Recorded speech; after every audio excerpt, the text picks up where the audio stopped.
buenas tardes. Nos da muchísimo gusto que nos acompañen en otro programa más de Acontecer Médico con otro tema muy importante también en salud y con la intención, como siempre, de informarles. Ricardo Ursúa, les doy la más cordial bienvenida a este tu programa Acontecer Médico, no sin antes agradecer su gran aceptación, sus correos y la gran participación y respuesta que hemos tenido por parte de todos ustedes, así como agradecerles sus felicitaciones que constantemente nos las hacen llegar a través de los diferentes medios.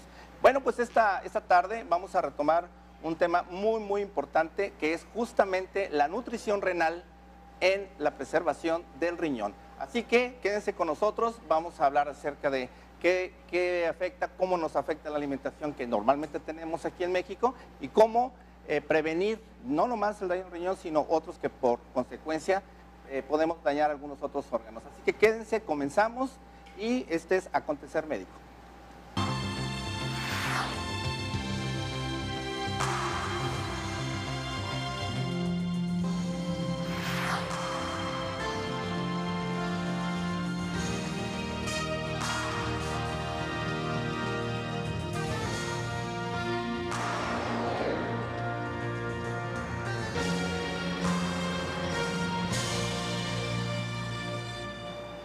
La atención sobre los riñones definitivamente que puede reducir tanto la enfermedad renal, pero también la cardiovascular. Estamos hablando que el corazón tiene una acción está muy interrelacionado con la cuestión cardíaca.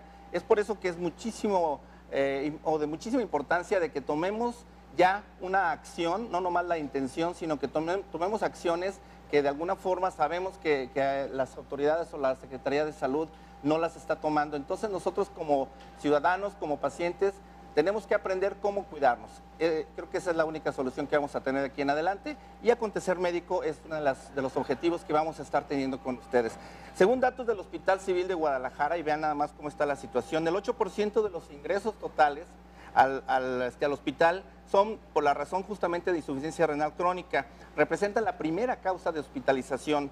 400 pacientes actualmente se encuentran en diálisis peritoneal y además 80 pacientes están en hemodiálisis. Por otro lado, en el 2010 se practicaron 55 trasplantes renales y hay una lista de miles de personas que quisieran un órgano para poder tener una calidad de vida adecuada. Es por eso que el tema de hoy, regresamos nuevamente a lo que es nutrición renal para preservar ese riñón que todos debemos cuidar. Y para ello, le doy la bienvenida a dos especialistas en el área de nutrición. Primeramente, Julieta, que nos visita de la Ciudad de México. Claro. Julieta Velázquez. Buenas tardes. Buenas tardes. Ella es especialista en nutrición renal. Y Margie, que ella está aquí en Guadalajara y ella coordina lo que es el Centro de Atención Especializada en el trato, ¿cómo es? Nutrición en riñón, ¿no? En riñón. En riñón, ok. Está aquí muy cerquita, por cierto, aquí de 8TV. Bueno, vamos entonces a iniciar con este tema que yo creo que es algo muy importante. Entonces, primeramente, quisiera yo comentarles que la alimentación o los hábitos alimenticios que tenemos es algo que es una constante que va a estar ocasionando un daño progresivo de todos nuestros órganos, pero especialmente el riñón es el que más se afecta por medicamentos, por situaciones inclusive congénitas o de nacimiento, o inclusive simplemente por el hecho de excesos en la comida, en la bebida y en el tabaco.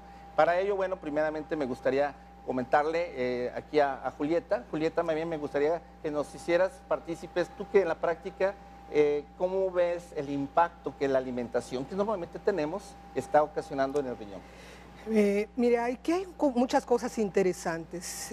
Sabemos que tenemos ahorita una alta incidencia y prevalencia de enfermedad renal crónica, pero detrás de esta enfermedad crónica y degenerativa hay una etapa en la cual los pacientes, muchos de ellos son diabéticos, la primera causa de enfermedad renal crónica. Previamente a la diabetes seguramente fueron hipertensos, obesos.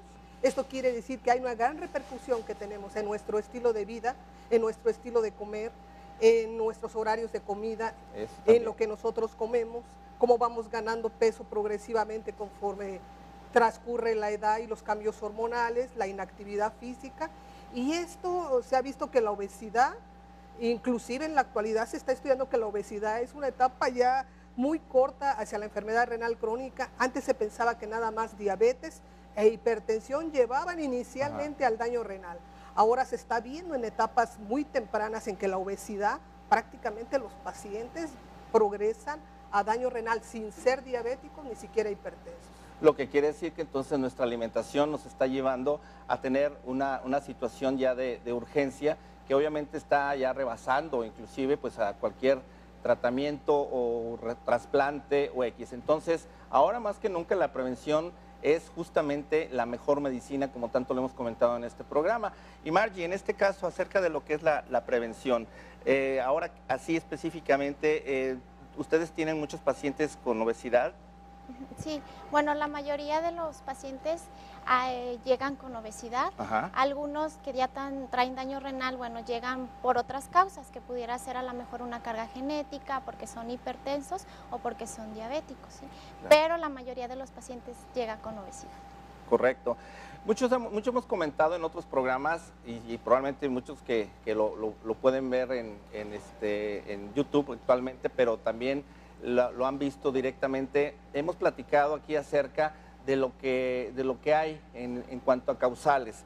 Hemos hablado también de que ya desde el útero, digamos, en ocasiones ya vienen con anormalidades que genéticamente tienen un problema, pero que también ya desde ahí se puede corregir. Vean desde dónde puede llegar la prevención, y esto es importante. Al nacimiento también hacer un buen tamizaje de ese neonato, que en un momento dado pueda definir si todo su tracto urinario está correcto y renal. En este caso hay marcadores también mediante los cuales se puede identificar si ya hay o empieza a haber algún tipo de situación anómala. Y no olvidar también que los exámenes de laboratorio, que a veces somos medio reacios a realizárnoslos, bueno, definitivamente tienen su fundamento, y es en este caso que nos va a detectar qué tipo de anormalidades hay, qué tipo de sustancias están en orina que no deben estar excretándose, y de esta forma vamos a tener, por supuesto, que una luz muy importante si estamos bien de nuestro riñón o si ya empezamos a tener algún tipo de problema. Acerca de estos diferentes mecanismos de identificación o de diagnóstico oportuno, Julieta, ¿qué nos puedes comentar? Mira, hay cosas que estamos carecemos en nuestro país. Mira, en otros países europeos, en los países del primer mundo, se hace detecciones a través de determinación de albúmina en orina desde la etapa preescolar y escolar, como un programa de detección oportuna y tratamiento temprano. Nosotros, tengo entendido que aquí en Jalisco, en Guadalajara, el Hospital Civil ya está tomando acciones de esta naturaleza, y también Chiapas, a través de un médico nefrólogo, pero esto no debería ser de ser una situación de un programa de 2 estados de la República o de 3 o de 4. Necesitamos que todos los estados de la República se inicie precisamente los programas de detección y tratamiento temprano, y hablemos preescolar, escolar. En lugar de pedir algún análisis o un examen general, se debería profundizar en los exámenes para ingreso a las escuelas básicas. Y eso se debería llevar inclusive a nivel preparatoria, universidad, porque igual, no porque en ese momento salieron negativos que sí que van a permanecer así. De hecho, yo creo que conforme avanza la edad, pues seguramente va a haber más incidencia en esto, ¿no? Totalmente. Y en el caso del promedio de edad, Margie, ¿cuál crees que, o cuál es la parte que más ya empiezan a tener ya ese deterioro? Bueno, el promedio de edad puede ser variable, ¿no? Hay, de hecho, ahorita la mayoría de los pacientes que tenemos en el Centro de Atención Nutricional de aquí de Guadalajara son entre adolescentes de 15 años a 24 años. Ajá. Son las edades que más se destacan. Correcto, porque aquí entonces diríamos que brinca algo y el hecho de que hay una etapa oscura en la que se está dejando de diagnosticar, que probablemente debiera ser lo más importante, que hablamos justamente desde el nacimiento y en la etapa escolar, que es la que tú comentas, Julieta, ¿no? Entonces estamos probablemente dando medios palos de ciego, en el sentido de que se hacen programas aquí muy aislados, pero no se toma, digamos, una constante en este sentido para que durante todo el proceso de vida que va llevando desde un recién nacido hasta adolescente y adulto, pues se le esté monitoreando su riñón. ¿Cuál sería una buena solución, Julieta, o una perspectiva que diera realmente un cambio en esto? Los programas de prevención, detección, indudablemente. Claro. Esto sería cambiar estilos de vida.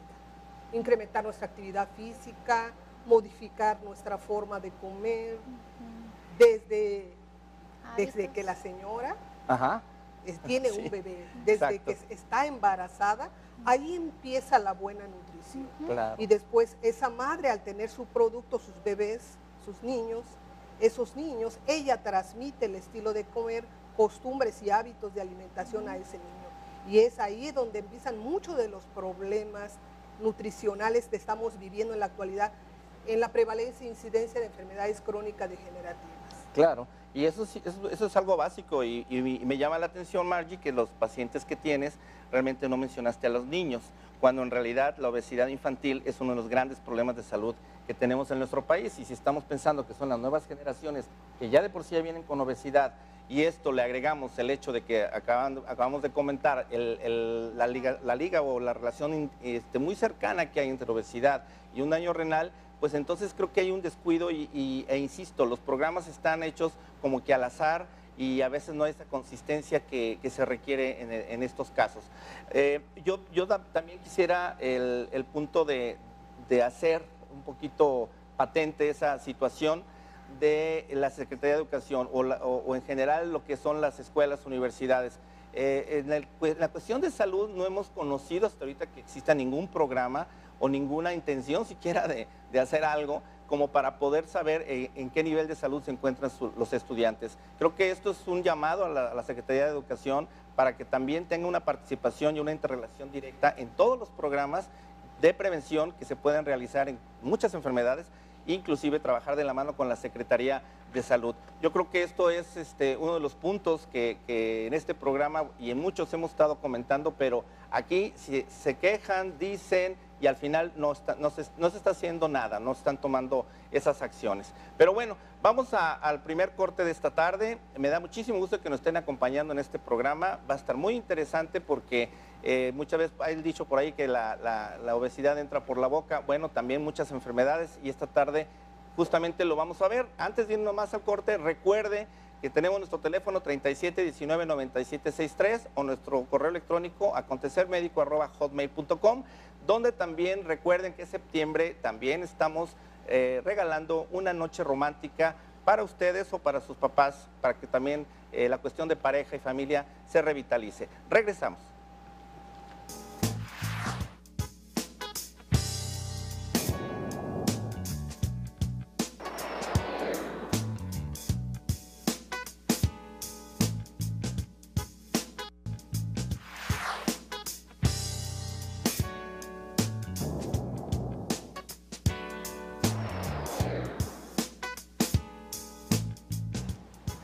Bueno, hablando sobre lo que es la nutrición renal, es algo interesante. Fíjense que nos hemos dado cuenta que ya en la cuestión de nutrición se están abriendo ya también unas subespecialidades y eso se me hace muy, muy apropiado porque cada enfermedad debe de tener su tratamiento nutricional muy especializado. Lo que es la nutrición quirúrgica, la nutrición bariátrica o para bajar de peso o inclusive para obesidades ya mórbidas, pero también lo que es la nutrición renal cobra ahora más que nunca una importancia como no tienen ustedes una idea. Definitivamente que el abordaje que se debe dar para la prevención y tratamiento oportuno del daño renal o la enfermedad renal, yo creo que la nutrición debe ser la plataforma para poder hacer al final un diagnóstico oportuno y poder instituir el tratamiento adecuado, efectivo y sobre todo que dé mucho mayor tiempo a que se preserve ese riñón todavía funcionando adecuadamente. De lo contrario, bueno, estamos viendo las cifras y les comentaba yo las cifras que nos da el Hospital Civil. Y bueno, les quiero comentar también la interrelación que hay con la cuestión cardiovascular. Y según los datos del Hospital Civil de Guadalajara, la enfermedad cardiovascular representa la principal causa de muerte con el 20% de la mortalidad general. Y esto va muy relacionado a la hipertensión arterial, con el hecho de que el riñón también empiece a fallar o viceversa, a hipertensión arterial que luego va a ocasionar el daño al riñón. Y definitivamente que la insuficiencia renal crónica representa la causa número 1 con el 7% de la mortalidad intrahospitalaria. No nomás es el costo de material, porque a veces las autoridades se fijan en lo que vamos a gastar, sino el costo que se están perdiendo vidas y se está perdiendo la calidad de vida, que es algo básico en cualquier ser humano. Bueno, pues entonces aquí hablaremos de cuáles tratamientos son los que digamos, están indicados. podríamos hablar de tratamientos farmacológicos y tratamientos no farmacológicos. Correcto. Aquí, en este caso, el tratamiento farmacológico, ¿cuál sería, Julieta? Bueno, en el caso de los pacientes con enfermedad renal crónica, una vez que se han diagnosticado como tales, independientemente de que puedan ser diabéticos, obesos, hipertensos, muchos de los pacientes tienen elevación de ácido úrico, tienen lo que se llama dislipidemia, que se manifiesta con elevación de colesterol, triglicéridos. Sí, o sea, dependiendo las manifestaciones bioquímicas determinadas en los exámenes de laboratorio, dependiendo la función que sea determinada a través de lo que se llama depuración de creatinina en orina de 24 horas, y clínicamente cómo está, el médico especializado en las enfermedades del riñón dará precisamente lo que se conoce como tratamiento farmacológico. Y en él cae la responsabilidad de definir el tratamiento con medicamentos, las dosis, y que realmente el paciente no se vaya a automedicar. Digamos que ese es el 50% del tratamiento. Sí, sí. Ahora, ¿el no farmacológico a qué se refiere? Ok, mira, nosotros pensamos, muchas gentes, que un paciente con enfermedad renal crónica o inclusive otras patologías, nada más es el tratamiento farmacológico. Algunas otras personas piensan que nada más existe el tratamiento no farmacológico. Al decir el tratamiento no farmacológico, nos estamos refiriendo a la intervención que se tiene para curar o controlar una enfermedad, pero sin el uso de medicamentos. Esto quiere decir, la nutrición es un tratamiento no farmacológico. Correcto. Otro tratamiento no farmacológico, medicina física y rehabilitación. Ok. Ejercicio. La tanatología. El psicólogo. El tratamiento psicológico que requieren los pacientes. Entonces, toda esta parte no se debe de olvidar, porque es un segmento que va a dar a su vez el tratamiento integral al paciente y que no debe de ser olvidado. Es una combinación del farmacológico con el no farmacológico. Claro. Entonces, Marque, aquí lo que estamos pensando es que la clínica que ofrece Añuscavi les otorga o pone a la disposición de cualquier tipo de paciente. Entonces, estamos hablando que básicamente es sobre lo no farmacológico. Entonces, aquí estaríamos hablando de que se va a, digamos, a complementar en base a lo que ya el médico ha detectado, que ha instituido algún tipo de tratamiento y que en ese momento pues va a ser ya un complemento mediante la nutrición o algunos otros tratamientos, ¿no? El tratamiento estamos mosqueando aquí. Sería el tratamiento nutricional. Correcto. En el centro de atención nutricional se le da la atención a los pacientes individualizada por medio de exámenes de laboratorio. Se le hace un estudio de composición corporal completa y bueno, ya se le hace lo que es el plan de alimentación de acuerdo a las necesidades que el paciente requiera. Correcto. Ahí me gustaría, Julieta, que que alguien matara esta mosca. Pero bueno, a mí me gustaría, Julieta, ayer platicábamos un poquito de algo que es muy grave, en el sentido de que se confunde, que el tratamiento no farmacológico es los famosos test, los famosos, había uno tele de cola de caballo, ¿o qué? Tele de cola de caballo, ¿de cuál? Palo azul, palo azul, híjole, cantidad de productos, no se diga los que, bueno, invierten un dineral en la televisión, los medios de comunicación, pero que realmente no están sustentados, y yo no sé por qué la COFEPRIS les da con toda la libertad del mundo registro y órale, nomás le ponen suplemento alimenticio, pero los presentan como medicamentos solutorios. Entonces, en este caso, ¿qué mensaje podrían ustedes darle? Realmente a ti, por ejemplo, Mari, ¿se te han presentado pacientes complicados porque dejan tu esquema y se van a las consejas de la vecina, de la comadre? Sí, me ha pasado mucho. Es muy común que lleguen los pacientes con, por ejemplo, el tecito del palo azul, por ejemplo, que la pingüica, y otras alternativas como, por ejemplo, lo que es la gastrodiálisis, que es donde se le da un montón de diuréticos y laxantes a los pacientes que los hace correr al baño. Y bueno, pues esto es muy grave porque después se complica con una deshidratación. Entonces, ¿Eso que nos podrías ampliar un poco más qué es ese procedimiento? El procedimiento de gastrodiálisis es, bueno, se les da una serie de, pues como un líquido, sería un líquido de electrolitos, tiene laxantes y bueno, obviamente hace que el paciente tenga unas diarreas muy frecuentes y abundantes y bueno, pues esto lleva a una deshidratación, entonces bueno, ahí ya el paciente se complica. empieza a tener hipotensiones muy frecuentes. Y bueno, es cuando ya llegan al último así como, por favor, ayuden, ¿qué Claro. puedo hacer para mejorar esto? Exacto, ya se van complicando con este tipo de tratamientos alternativos. Ricardo, ¿te podría ahondar en esto? Por Fíjate que favor. nosotros, en nuestra experiencia que hemos tenido en los centros de atención nutricional, en nuestro desarrollo profesional a nivel hospitalario, nos hemos enfrentado a pacientes con enfermedad renal crónica que acuden mucho a la medicina alternativa. Naturismo, dietas naturistas, se ingresan a hospitales naturistas donde les dan jugos, donde les ponen en ayunos prolongados, donde les dan tés a tomar, preparados en abundantes cantidades. Y te quiero decir que esos pacientes, muchos de ellos se han ido a las terapias intensivas por desequilibrios hidroelectrolíticos importantes. Exacto. Y que están graves. Y no solamente están graves, con una caída importantísima de la función renal. Y esto es crítico. ¿Cómo no? Y a veces es una función renal que ya no se puede volver a recuperar. Y que el paciente inminentemente se va a la diálisis o a la hemodiálisis. Exacto. Entonces, esto de tomar preparados, jarabes, pócimas, raíces, hojas, tallos, debe de ser con mucha cautela. Pues yo diría que definitivamente evitarlos, ¿no? Definitivamente, porque hay algo que las personas no se toman en consideración, y bueno, este es un llamado realmente a crear una cultura de prevención, pero también de una gran responsabilidad, en el sentido de que cuando, digamos, se desvía esa atención o ese tiempo valioso a otros tratamientos, a ver si funcionan, que no hay nada científicamente comprobado y que le dan la espalda a tratamientos que mundialmente están comprobados que están funcionando en países de primer mundo, entonces por ahorrarse unos pesos voltean hacia estos tratamientos, pero lo que no pueden recuperar es el tiempo, el daño ya está hecho y el tiempo ya se perdió. Cuando llegan a ustedes, por supuesto que entonces pues ya van a tener ya un estadio ya diferente a que pudieran haber tenido 2, 3, un año antes.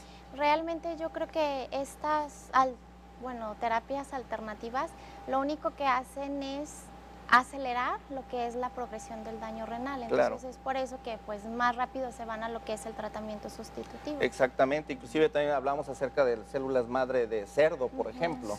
Sí, si médicamente las células humanas llegan a producirse un rechazo, ahora imagínense de cerdo, ¿no? Entonces son cosas muy peligrosas, pero que desafortunadamente están sucediendo. ¿Cuál sería entonces ahora sí la base ya para arrancar sobre lo que es el tratamiento no farmacológico que ustedes llevan a cabo? Si quieres, Margui, comentarnos. La base o la arranque, piedra angular de este tratamiento sería lo que es el plan de alimentación. Correcto. Sí, el plan de alimentación que específicamente tiene que ser por una profesional de la nutrición, porque realmente, aquí vamos a tener que restringir lo que es la dieta baja en proteínas y que, al final de cuentas tiene que ser complementada con ketosteril, que son aminoácidos esenciales que son tratados por la industria farmacéutica y que, lo único que nos van a hacer es ayudar a nutrir al paciente y que además nos van a ayudar a reducir los niveles de urea a nivel sanguíneo. Entonces, esto nos ayuda a que el paciente tenga un poquito más de calidad de vida, ¿no? Excelente. Bueno, yo creo que va a haber mucho que aprender esta tarde y en otros programas yo creo que podemos ampliar muchísimo más toda esta tendencia o este control, digamos, de la alimentación para convertirlo en que no sea alimentación, sino que sea nutrición y en este caso hablando sobre todo de preservar al riñón. Bueno, vamos al corte, no tardamos, regresamos, seguimos con este interesante tema de la nutrición renal para preservar sus riñones.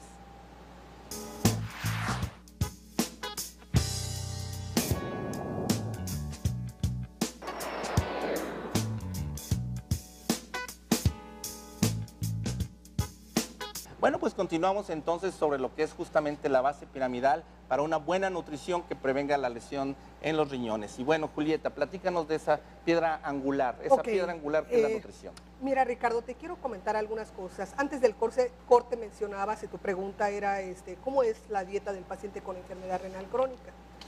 Bueno, para empezar, se tiene que ser también muy precavido, muy cauteloso en definir la alimentación de los pacientes con enfermedad renal crónica como se hace en otras enfermedades. La enfermedad de los riñones tiene 5 etapas y en esas 5 etapas la alimentación va a tener que sufrir una serie de cambios. Muchas veces se piensa, por ejemplo, que todos los pacientes con enfermedad de los riñones requiere quitarle la proteína dietaria, y no, es dependiendo en qué grado de daño renal se tenga, para ver qué tanta restricción de proteína dietaria se tiene que hacer a través de los alimentos de origen animal y de origen vegetal, puesto que está demostrado que la proteína dietaria hace que progrese el daño de los riñones. Entonces, ahí es una cuestión. Pero otras cosas que tienen que ser valoradas es que hay pacientes con daño renal que no son hipertensos y otros que sí lo son. Por lo consiguiente, el que sea hipertenso va a ser un paciente que seguramente requiera del control del sodio, de la sal que utilizan los alimentos. Pero también son otras cosas. Hay pacientes, por ejemplo, que en etapas iniciales no tienen problemas con el fósforo, con el ácido úrico, con el potasio. Pero a medida como va progresando la enfermedad renal, en los exámenes de laboratorio empieza a manifestarse que el fósforo se eleva y ya no es un nutrimento, sino ya se convierte en una toxina. El ácido úrico, otra toxina, potasio también. Estamos viendo, por ejemplo, algo que a mí me ha llamado mucho la atención, Margie, acerca de la cuestión, estoy de acuerdo en la cuestión de las proteínas, pero, por ejemplo, en el caso de los caldos, ¿por qué eliminan de inmediato en la dieta los caldos? Los caldos porque, bueno, en el caldo se concentra una sustancia que se llama purina. Entonces, esa purina hace que, bueno, haya la formación de lo que es el ácido úrico. Entonces, bueno, hay una elevación de ácido úrico a nivel sanguíneo y, bueno, esto es un factor de progresión de daño renal. Entonces, de hecho, inclusive, bueno, también se recomienda que para una persona sana, de hecho, tampoco deberemos de consumir los caldos. ¿Los caldos? Sí. Entonces, es por eso que es muy importante que el paciente tenga una restricción. Y bueno, aquí también es importante recalcar que por eso un plan de alimentación debe de ser individualizado.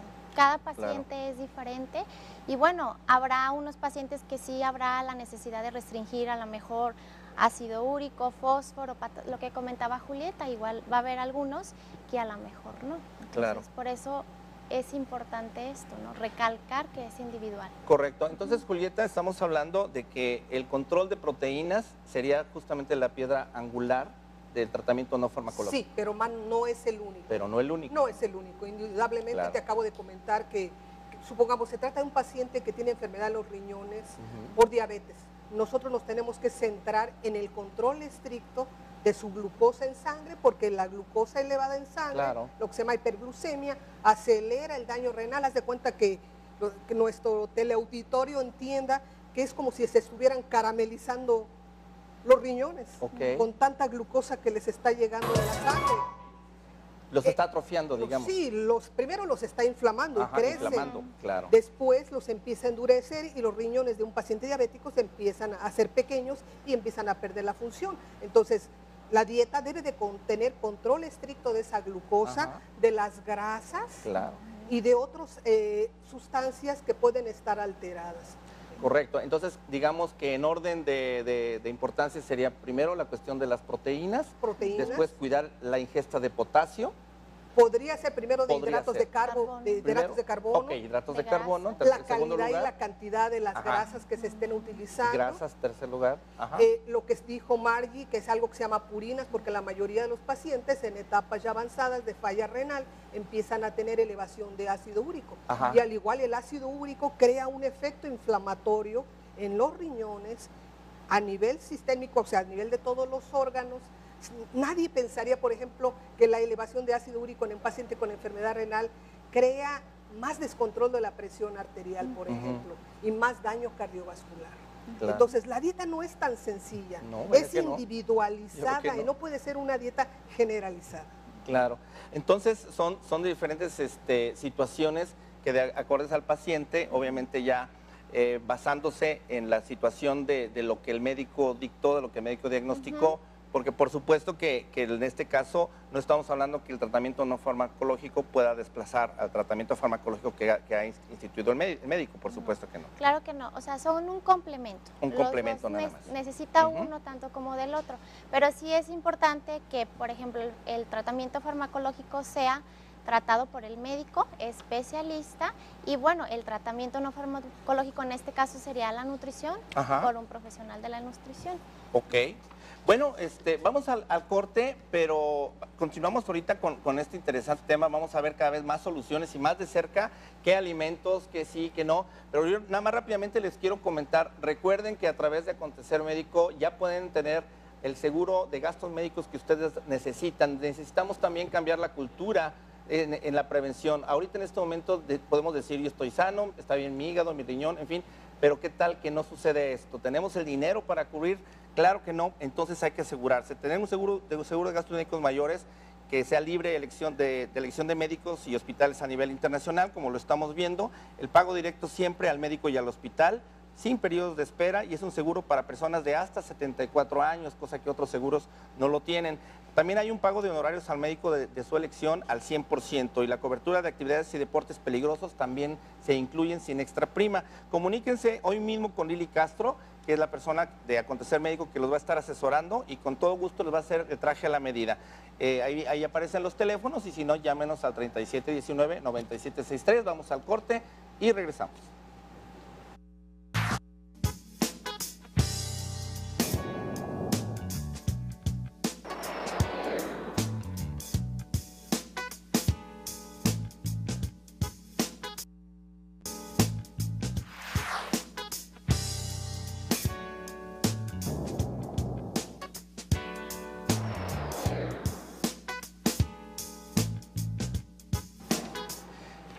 Pues seguimos con tu programa Acontecer Médico. Estamos hablando de nutrición, pero también es importante la cantidad de ingesta de líquido. En el caso de la hidratación, que también ahorita vamos a preguntar a los especialistas, pero bueno, recuerden que Vitamin Water no nada más les va a aportar su hidratación, sino que aparte de eso los vitamina. Esta tarde, bueno, tenemos aquí el Revitalize para nuestras invitadas y es el Revitalize extracto de té verde más complejo B. Así que con esto olvídense del estrés. Esta variante ayuda a reducir los niveles de estrés y también ayuda a tener una mejor concentración. Está adicionado con ese extra de vitaminas que ayudan a tu cuerpo a sentirse diferente. Entonces, tú que haces ejercicio, tú que tienes una actividad diaria pues muy demandante, bueno, pues Vitamin Water Revitalize justamente te revitaliza y de esta forma se van a sentir ustedes muy bien, pero hidratados y vitaminados, cosa que otros productos en el mercado no se los ofrece. Entonces, hablando acerca de la hidratación, ahorita hablando de esto, Julieta, la cantidad de agua, ¿no? A ver, creo que es un punto importante, ¿no? ¿También? Sí, fíjate que es muy importante. Te voy a decir lo que nosotros hemos vivido en nuestra práctica profesional. Todo paciente que se identifica y que se sabe enfermo de los riñones es un paciente que es fuertemente apoyado por la familia, por los vecinos y los amigos, a que se sabe que tiene enfermedad de los riñones y le dicen, toma abundante agua, demasiada agua. Típico, ¿eh? Sí. Y esto a veces tiene algunos efectos terribles. Hay pacientes con enfermedad de los riñones cuyos riñones tienen la capacidad de poder eliminar el agua. Esto quiere decir, el paciente toma líquidos y esos riñones pueden sacar esos líquidos, aunque no saquen toxinas sólidas como la urea, la creatinina, el ácido úrico, el fósforo, no lo sacan, se les retiene en sangre. Pero agua, líquido sale. Mucha.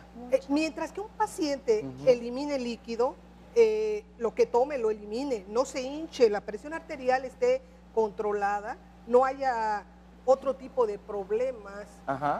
El paciente puede tomar agua normal, pero no excesiva. No en exceso. Fíjate que el año pasado en un congreso aquí de nefrología en nuestro país, un nefrólogo destacado hizo una revisión de qué pasaba, de acuerdo a muchos estudios, si un paciente con enfermedad renal toma excesivamente agua, con esa idea de que se van a limpiar o destapar los riñones. Sí, así como si fuera una tubería, ¿no? Pues échale mucha agua para que todo se limpie lo malo, ¿no? Fíjate, Ricardo, que en toda esa revisión que hizo ese médico, encontró trabajos de estudios de investigación muy interesantes donde se describe si excedemos extraordinariamente el consumo de líquidos y los riñones ya están dañados, esos riñones van a trabajar más para sacar esa agua. Y esto hace que se sobrecargue esa función renal y que pueda suceder todo lo contrario. En lugar que mejore la función renal, cae la función renal. La va a acelerar el deterioro. Imagínate, es como tener una licuadora de casa y en lugar de ponerla en la velocidad 3 o 2, la pones en la velocidad 8 y la dejas ahí que esté funcionando. Exacto. Se va a quemar la licuadora. Por supuesto. Pero se puede comprar otra licuadora, pero en el caso de los riñones está difícil volverse a comprar Por eso está esa otra. lista Sí. para trasplante. Y entonces se debe de tener cuidado. Muchos de los pacientes cursan con retención de líquidos, hinchazones, edemas que Sí. se conocen. A veces hasta los ojitos Los se ven párpados. muy pequeñitos. Pequeñitos. Se ve claramente que los ojitos están brillosos. El volumen de orina que desechan es pequeño. La presión está muy alta por tanto líquido. Claro. Esos pacientes deben de tener presentes que aunque tengan enfermedad de los riñones, deben de disminuir notablemente el consumo de líquidos y su alimentación en muchos de ellos va a requerir ser seca, contrario a la ideología de la mayoría de este tipo de pacientes. No, pues un comentario muy acertado y además muy oportuno. Margui, entonces en este caso ya, y si fuéramos empezando ya a resumir y a concretar, ¿cómo retardar entonces esta progresión de la enfermedad renal? Bueno, ¿Cómo retardar? lo más importante sería lo que es, bueno, volvemos a retomar lo que es el plan de alimentación. La alimentación, la Ajá, nutrición. La nutrición que debe ser especializado. Ujú. Y bueno, también lo que sería el complemento con ketosteril, que son alfa-cetoanálogos, Ok. que son tratados por la industria farmacéutica, que además nos van a ayudar a retardar lo que es la progresión de daño renal Ujú. y aparte nos nutre al paciente. Entonces ya el complemento de la nutrición más las alfa-cetanálogos, podemos lograr que el paciente tenga un control de lo que es el daño renal. Entonces así Ujú. lo podemos mantener un buen tiempo sin que llegue a lo que es el tratamiento. A mí me llamó mucho la atención, Margui, bueno, ayer que por ahí llegué y te preguntaba, oye, ¿qué alimentos sí, qué alimentos no? Es un poco difícil y uno de los grandes problemas de la nutrición que hace que muchos pacientes medio nos ponemos en contra es decir, bueno, ¿qué sí debo, qué no puedo comer? Entonces tú me dabas alguna lista, bueno, está apareciendo, por ejemplo, el perejil, aparecía, por ejemplo, ahí el nopal. Son cosas que se deben, que no se deben, cómo eliminarlos, todo el mundo lo tiene que dejar o a cada quien se le hace su traje a la medida. Esto va a depender de las restricciones que necesite el paciente, Ajá. porque igual y hay algunos que necesitan la restricción de potasio, hay unos que tienen un poquito más de libertad de consumir alimentos altos en potasio, en fósforo, a lo mejor en calcio, en purinas, por ejemplo. Entonces esto, volvemos a repetir, tiene que ser específicamente personalizado. Personalizado. Sí, estamos viendo, por ejemplo, el apio que hay una situación como diurético, se utiliza y es apio más piña, creo, o algo así. perejil, Y nopal, y a veces pues es contraproducente. A lo mejor sí es como diurético, pero pues a lo mejor tiene alto contenido de potasio, entonces por el otro lado pues están Eleva complicando, los ¿no? niveles. Exactamente. Ricardo, Sí, ¿podría Julieta, yo andar en esto? por favor. Cuando decimos cómo retardar la enfermedad de los riñones una vez que está diagnosticada y está establecida, el paciente que requiere una intervención farmacológica, o sea, ir con su médico endocrinólogo, si la presión está descontrolada, ir con el cardiólogo, con el nefrólogo, con el médico internista, o sea, médicos especializados. Para retardar la progresión del daño renal, el paciente debe de tener muy en mente que no se puede automedicar.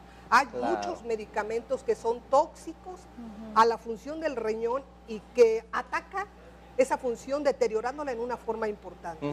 La otra, para no progresar la enfermedad de los riñones, se requiere glucosa controlada, grasas controladas y lo que estuve mencionando hace un rato, pero muy importantemente, la dieta. Son dietas que se tiene que restringir proteínas y que cuando se restringe proteínas se requiere para no desnutrir a los pacientes de algo que se llama alfa-cetoanálogos, que se le conoce comercialmente como ketosteril. Correcto. El restringir la proteína dietaria hace que disminuya notablemente la toxicidad por urea, que logremos inclusive descenso de la creatinina, aumento del filtrado glomerular. Pero dejar de comer proteína no es dejar de comer proteína porque se nos desnutren mucho los pacientes. Claro. Hay que asesorar a un paciente a la restricción proteica y ver la posibilidad de suplementar con ketosteril esas dietas porque el ketosteril tiene efectos benéficos, que es bajar la urea, y si baja la urea el paciente le da apetito, no le da comezón en su piel, el paciente tiene una sensación de bienestar, inclusive se puede postergar lo de la diálisis con ese tipo de tratamientos y el paciente va a estar bien nutrido y en buenas condiciones. No, pues está excelente. Tenemos algunas llamadas que, bueno, nos están insistiendo mucho en que las comentemos, lo vamos a mencionar. Bueno, la señora Lupita comenta que tiene un hijo de 3 años que tiene el síndrome nefrótico. ¿Cuál es la causa y qué alternativa de tratamiento existe, ya que en el seguro no dan la atención adecuada? ¿Estamos de acuerdo? aquí en la Condesa. Okay. Mira, el síndrome nefrótico se puede presentar en niños y también en adultos. Pero en este caso se tiene que estudiar por qué existe el síndrome nefrótico. O sea, las causas pueden ser diversas. El síndrome nefrótico quiere decir que está tirando cantidades abundantes de proteína en la orina. Y esto está ocasionando que entre más proteína se tire en la orina, se lesionen los riñones, que se desnutra un sujeto, que retenga agua.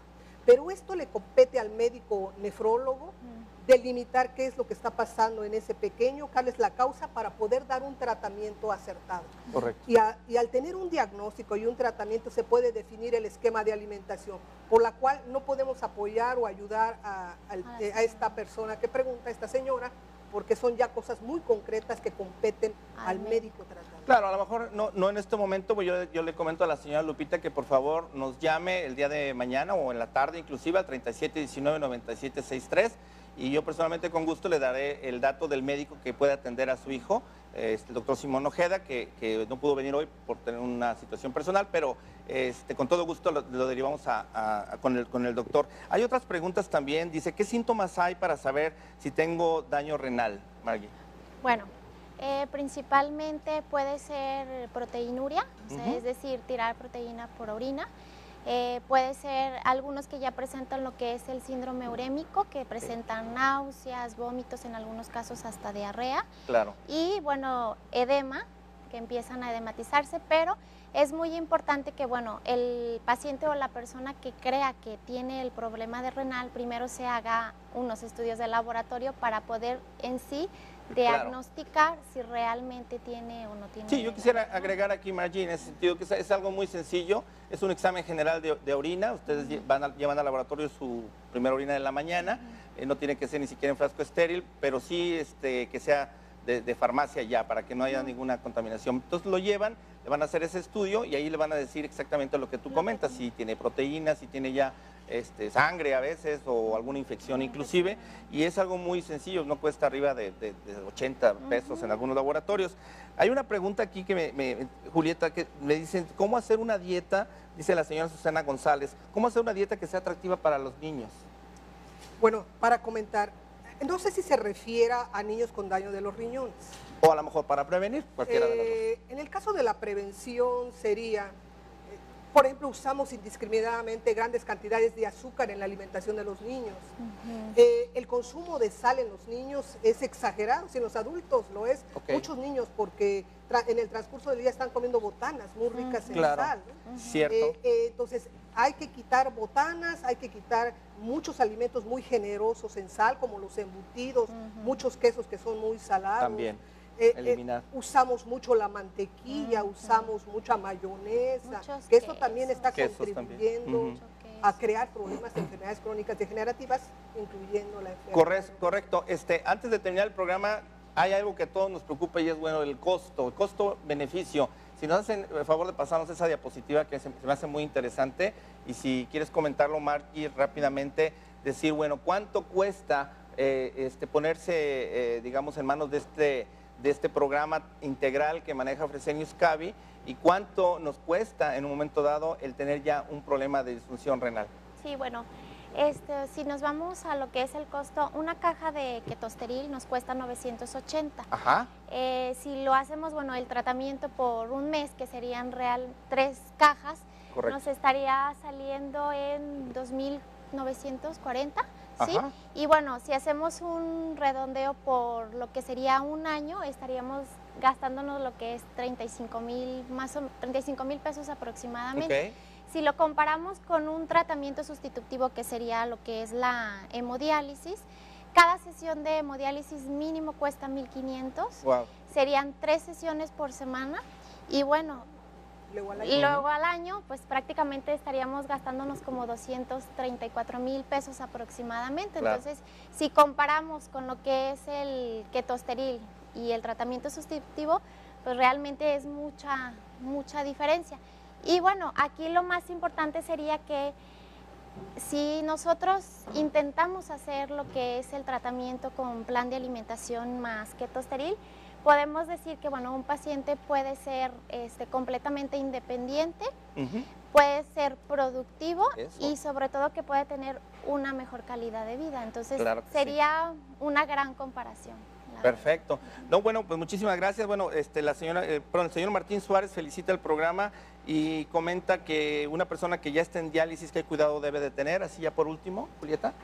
Si estamos viendo nutrición, tendríamos que hablar de cuidados nutricionales. Por supuesto. Diálisis ir al nefrólogo y luego ver los cuidados nutricionales. Correcto. Esto es, un paciente que está en diálisis o hemodiálisis es un paciente que se somete a limpiar su sangre, sea por hemodiálisis o sea por su cavidad abdominal, algo que se llama diálisis peritoneal. Correcto. Esos tratamientos son perdedores de sustancias nutritivas, o sea, el tratamiento no sabe seleccionar nada más eliminar toxinas, también extrae todo. Hay que reponerlo. Hay que reponerlo. Entonces el paciente necesita nutrirse perfectamente, alimentar, inclusive usar complementos nutricionales especiales. Correcto. Fresenius Kabi, hablando de Fresenius Kabi, tiene un suplemento nutricional muy bueno, barato, accesible, para nutrir a los pacientes que se están dializando. Perfecto. Muchos de los pacientes mueren en diálisis por desnutrición. Y si se puede prevenir con una buena terapia nutricional suplementada con Fresupor, adelante. Excelente. Excelente. Ese es un tema para otro programa. Bueno, nos tenemos que retirar ya del aire. Julieta, muchísimas gracias por haber visitado aquí en Guadalajara. Aquí tienes tu casa y tienes tu programa. Muchas gracias. Margie, bueno, seguiremos aquí al pendiente y sobre todo a ustedes agradecerles su cooperación, sobre todo para que realmente lo que nosotros estamos vertiendo aquí en información lo lleven a la práctica. Empiecen hoy, por favor. Y yo, bueno, Ricardo Suárez, servidor, me despido de ustedes, no sin antes realmente pedirles que cuiden su salud y aquí nos vemos el próximo jueves a la misma hora, 1:30 de la tarde. Muchísimas gracias.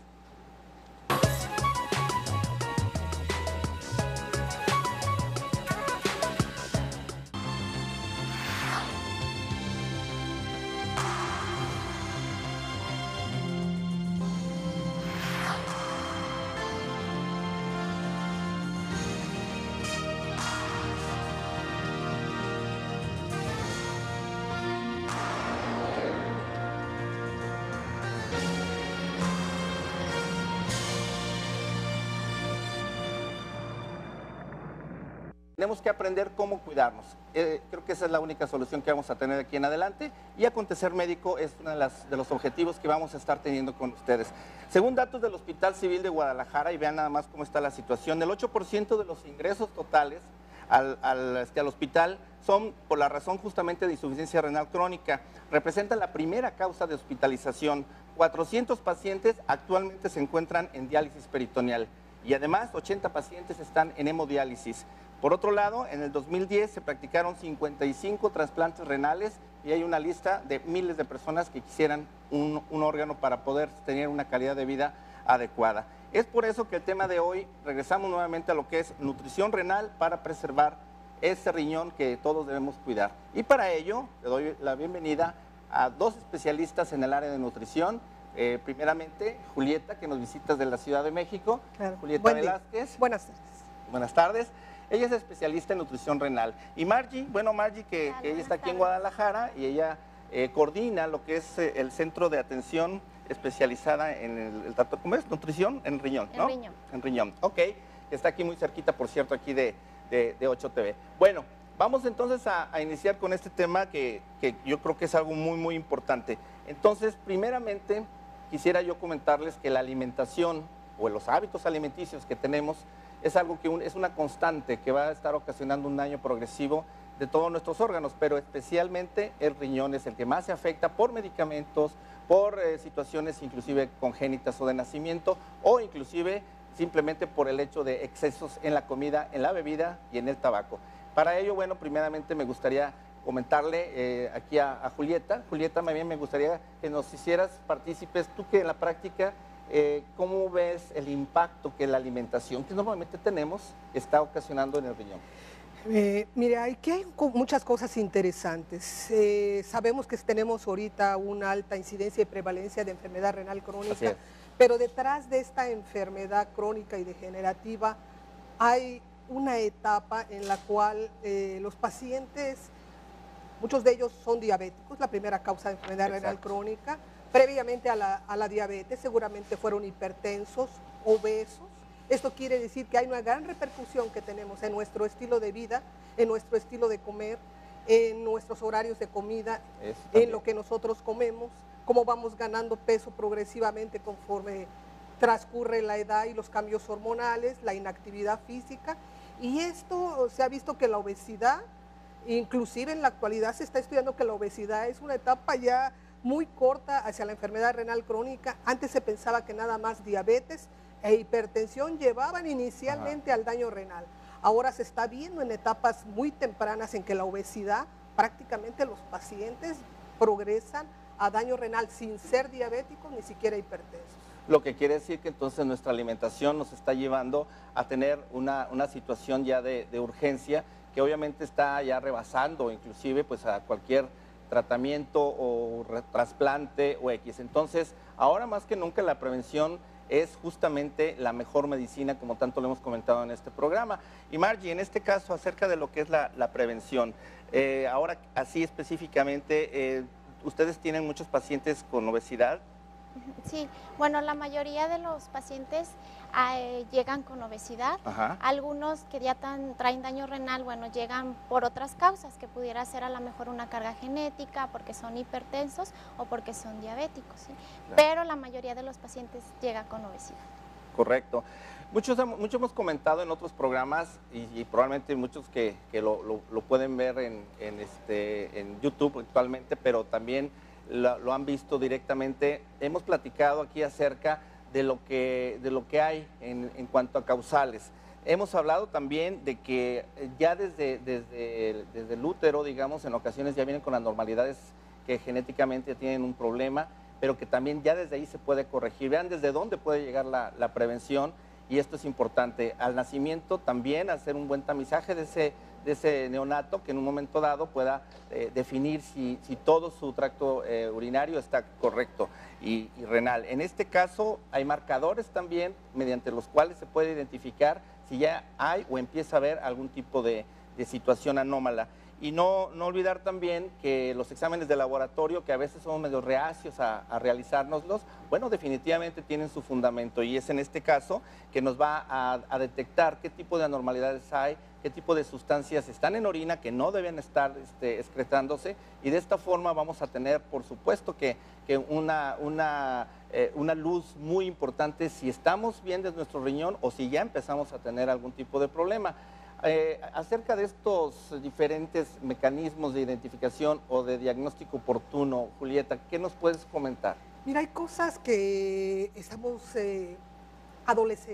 carecemos en nuestro país. Mira, claro. En otros países europeos, en los países del primer mundo, se hace detecciones a través de determinación de albúmina en orina desde la etapa preescolar y escolar, como un programa de detección oportuna y tratamiento temprano. Nosotros, tengo entendido que aquí en Jalisco, en Guadalajara, el Hospital Civil ya está tomando acciones de esta naturaleza, y también Chiapas, a través de un médico nefrólogo, pero esto no debería ser de ser una situación de un programa de 2 estados de la República o de 3 o de 4. Necesitamos que todos los estados de la República se inicie precisamente los programas de detección y tratamiento temprano, y hablemos preescolar, escolar.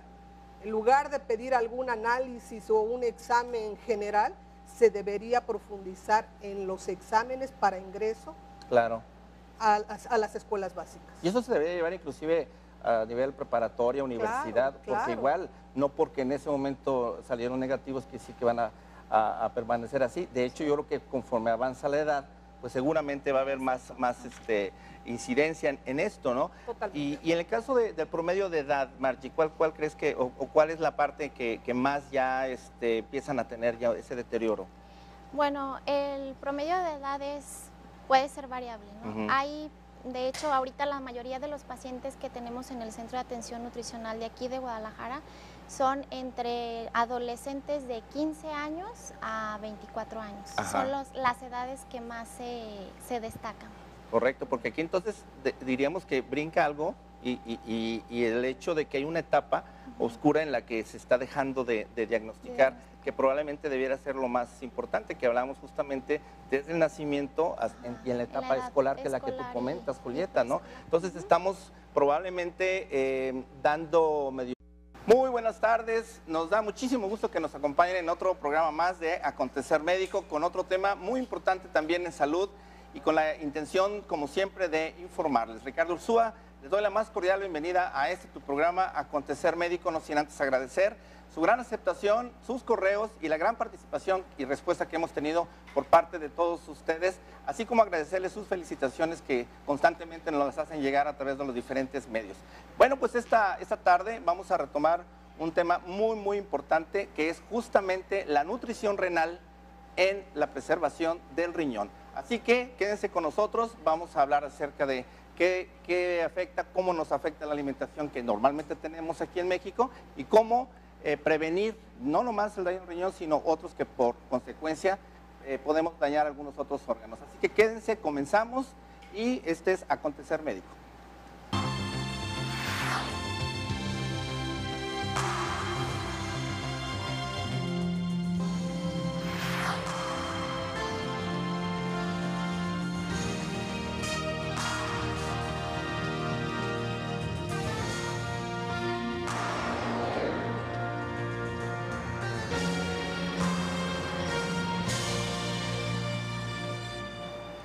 La atención sobre los riñones definitivamente que puede reducir tanto la enfermedad renal, pero también la cardiovascular. Estamos hablando que el corazón tiene una acción está muy interrelacionado con la cuestión cardíaca.